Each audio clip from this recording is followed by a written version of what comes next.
Namaste, Dandavat Pranam. By the instruction and grace of our spiritual master, Om Vishnupad Paramahamsa, Sripad Bhakti Madhava Puri Maharaj, we are here reading Srimad Bhagavatam.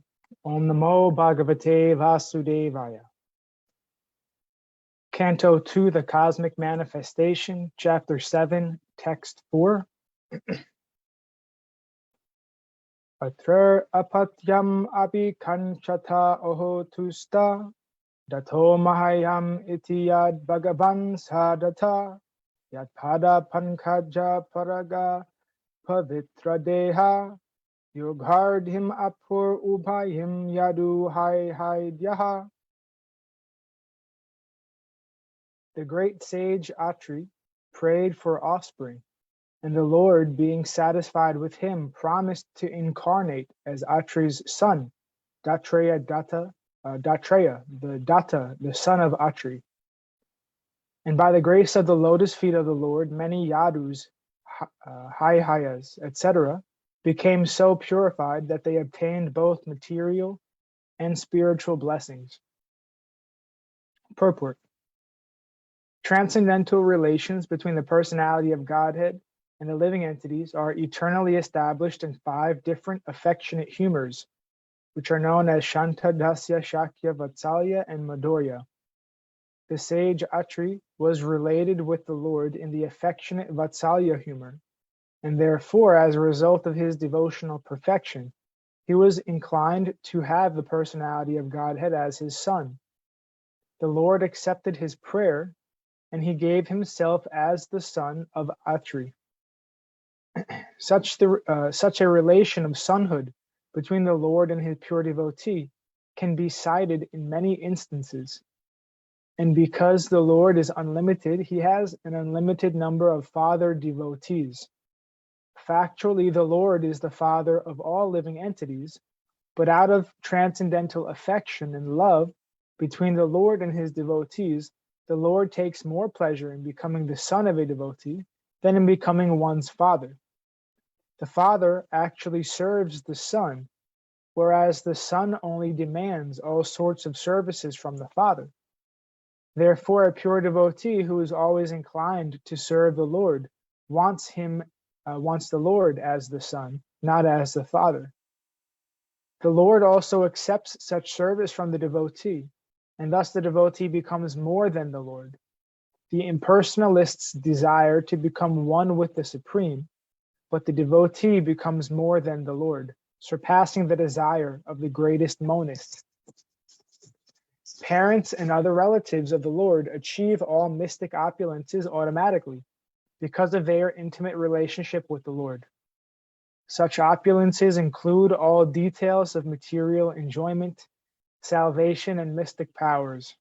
Therefore, the devotee of the Lord does not seek them separately, wasting his valuable time in life.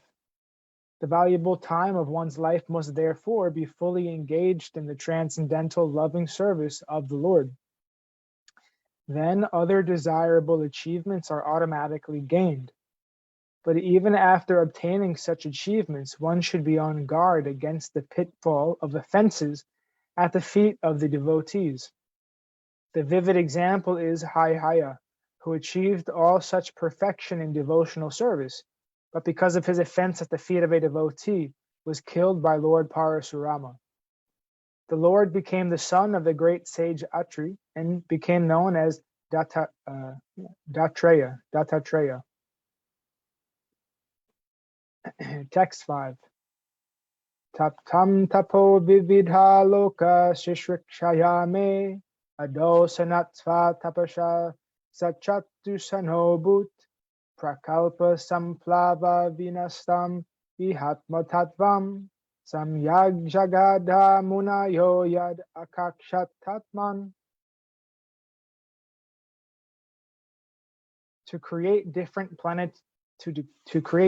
planetary systems, I had to undergo austerities and penance, and the Lord, thus being pleased with me, incarnated in 4 sanas: Sanaka, Sanat Kumar, Sanandana, and Sanatana.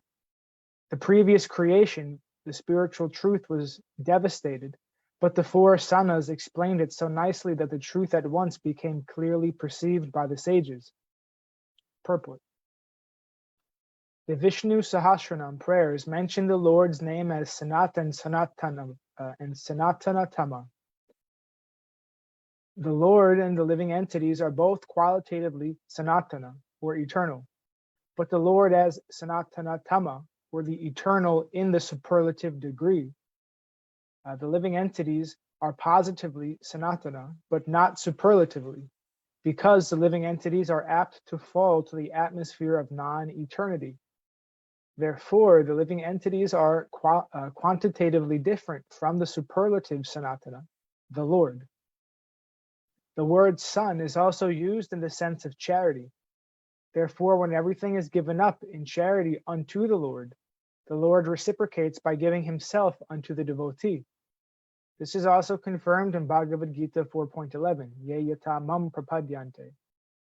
Brahmaji wanted to create the whole cosmic situation as it was in the previous millennium, and because in the last devastation, knowledge of the absolute truth was altogether erased from the universe, he desired that the same knowledge again be renovated, otherwise there would be no meaning in the creation.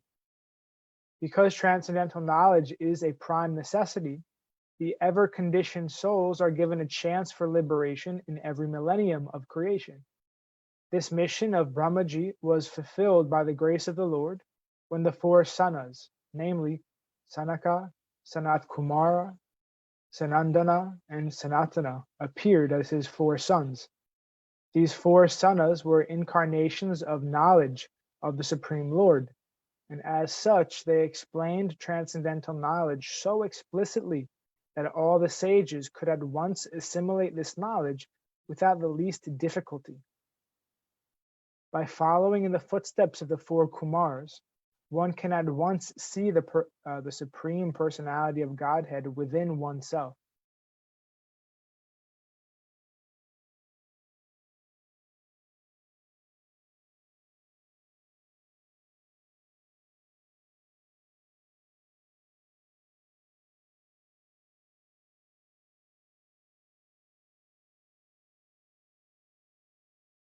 Text 6.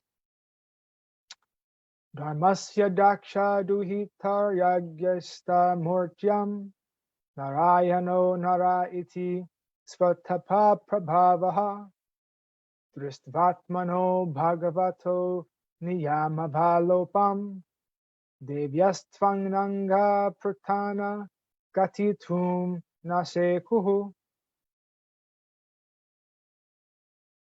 To exhibit his personal way of austerity and penance, he appeared in twin forms as Narayana and Nara, in the womb of Murti, the wife of Dharma and the daughter of Daksha. Celestial beauties, the companions of Cupid, went to try to break his vows, but they were unsuccessful, for they saw that many beauties like them were emanating from him, the personality of Godhead. Purport. The Lord, being the source of everything that be, is the origin of all austerities and penances also. Great vows of austerity are undertaken by sages to achieve success and self-realization. Human life is meant for such tapasya with the great vow of celibacy or brahmacharya. In the rigid life of tapasya, there is no place for the association of women. And because human life is meant for tapasya, for self-realization, factual human civilization as conceived by the system of Sanatan Dharma, or the school of the four castes and four orders of life, prescribes rigid disassociation from women in 3 stages of life. In the order of gradual cultural development, one's life may be divided into 4 divisions: celibacy, household life, retirement, and renunciation. During the first stage of life, up to 25 years of age, a man may be trained as a brahmachari under the guidance of bona fide spiritual master, just to understand that woman is the real binding force in material existence. If one wants to get freedom from the material bondage of conditional life, he must get free from the attraction for the form of woman. Woman, or the fair sex, is the enchanting principle for the living entities, and the male form, especially in the human being, is meant for self-realization. The whole world is moving under the spell of womanly attraction, and as soon as a man becomes united with a woman, he at once becomes a victim of material bondage under a tight knot. The desires for lording it over the material world, under the intoxication of a false sense of lordship, specifically begin just after the man's unification with a woman. The desires for acquiring a house, possessing land, having children, and becoming prominent in society, the affection for community in the place of birth, and the hankering for wealth, which are all like phantasmagoria or illusory dreams, encumber a human being, and he is thus impeded in this progress towards self-realization, the real aim of life. Brahmachari, or a boy from the age of 5 years, especially from the higher castes, namely from the scholarly parents, the Brahmanas, the administrative parents, the Kshatriyas, or the mercantile or productive parents, the Vaishyas, is trained until 25 years of age under the care of bona fide guru or teacher, and under strict observance of discipline he comes to understand the values of life along with the strict. He comes to understand the values of life along with taking specific training for a livelihood. The brahmachari is then allowed to go home and enter household life and get married to a suitable woman. But there are many brahmacharis who do not go home to become householders, but continue the life of nastika brahmacharis without any connection with women. They accept the order of sannyas or renounce the order of life, knowing well that combination with women is an unnecessary burden that checks self-realization. Since sex desire is very strong at a certain stage of life, the guru may allow the brahmachari to marry. This license is given to a brahmachari who is unable to continue the way of Nastika brahmachari, and such discriminations are possible for the bona fide guru. A program of so-called family planning is needed. The householder who associates with woman under scriptural restrictions, after a thorough training of brahmacharya, cannot be a householder like cats and dogs.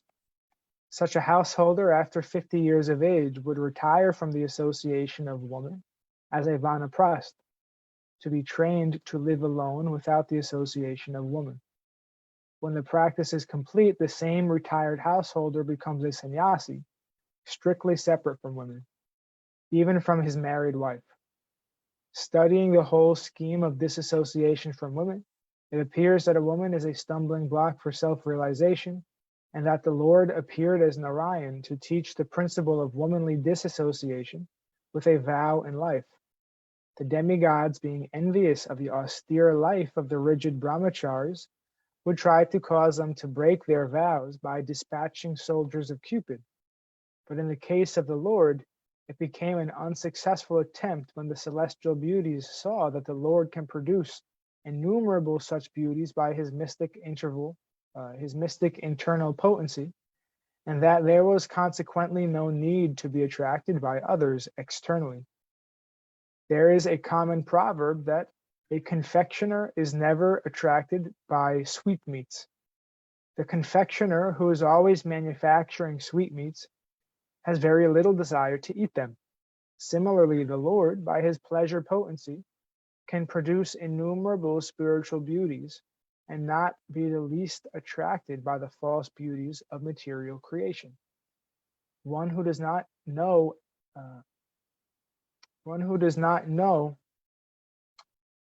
alleges foolishly that Lord Krishna enjoyed women in his Rasa Leela in Vrindavan, or with his 16,000 merry wives at Dwarka.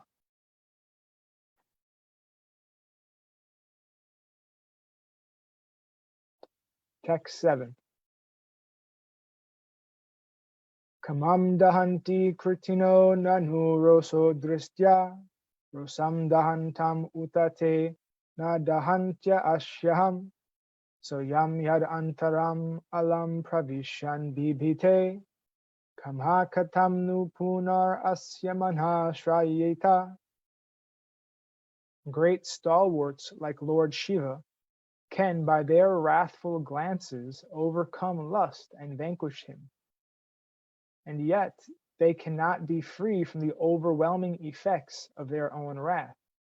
Such wrath can never enter into the heart of him, the Lord, who is above all this. So how can lust take shelter in his mind? Purport. When Lord Shiva was engaged in severely austere meditation, Cupid, the demigod of lust, threw his arrow of sex desire. Lord Shiva, thus being angry with him, glanced at Cupid in great wrath, and at once the body of Cupid was annihilated. Although Lord Shiva was so powerful, he was unable to get free from the effects of such wrath. But in the behavior of Lord Vishnu, there is no incident of such wrath at any time. On the contrary, Bhrigu Muni tested the tolerance of the Lord by purposely kicking his chest.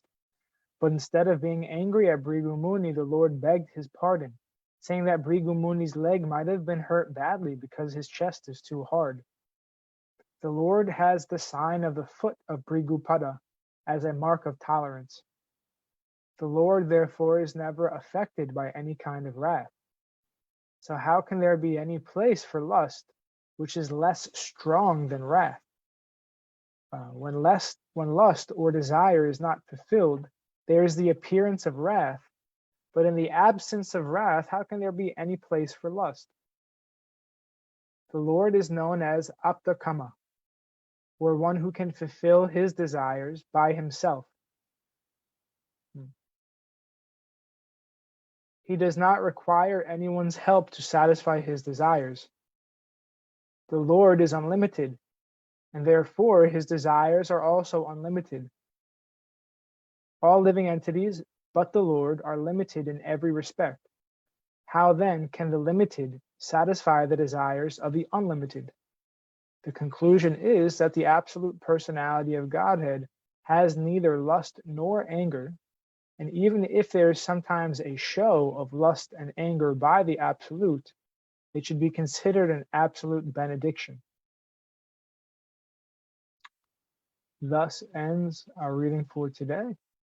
We'll continue from text 8 on Friday, hopefully. Jai Om Vishnupad Paramahamsa Shripad Bhakti Madhava Puri Maharaj Ki Jai. Jai Srila Prabhupada, Srila Guru Maharaj, Srila Gurudev, Srila Acharya Dev, Srila Shanta Maharaj Ki Jai. Jai Rupanuga Guru Varga Ki Jai. All glories to the assembled devotees, all glories to the worldwide devotees Ki Jai. Bhaktivinoda Ki Jai. Jai Navadvip Dham Ki Jai. Mayapur Dham Ki Jai. Nrishingapali Dham Ki Jai. Jagannath Puri Dham Ki Jai. Jagannath Baladev Subhadra Ju Ki Jai. Ganga Mai, Mona Mai Ki Jai. Vrindavan Dham Ki Jai. Giri Govardhan Gupta Govardhan Dham Ki Jai. Sham Kund Radha Kund Ki Jai. Tulsi Devi Bhakti Devi Vrinda Devi Ki Jai. Jai Srimad Bhagavatam Ki Jai. Harinam Sankirtan Yagya Ki Jai. Jai Princeton Bhaktivedanta Institute Ki Jai. Sri Chaitanya Saraswat Institute Ki Jai. Sri Chaitanya Saraswat Mat Ki Jai. Tadiya Shaka Mat Ki Jai. Nitai Gaur Pramanandi Hari Hari Hari Bol. Dhanavat Pranam.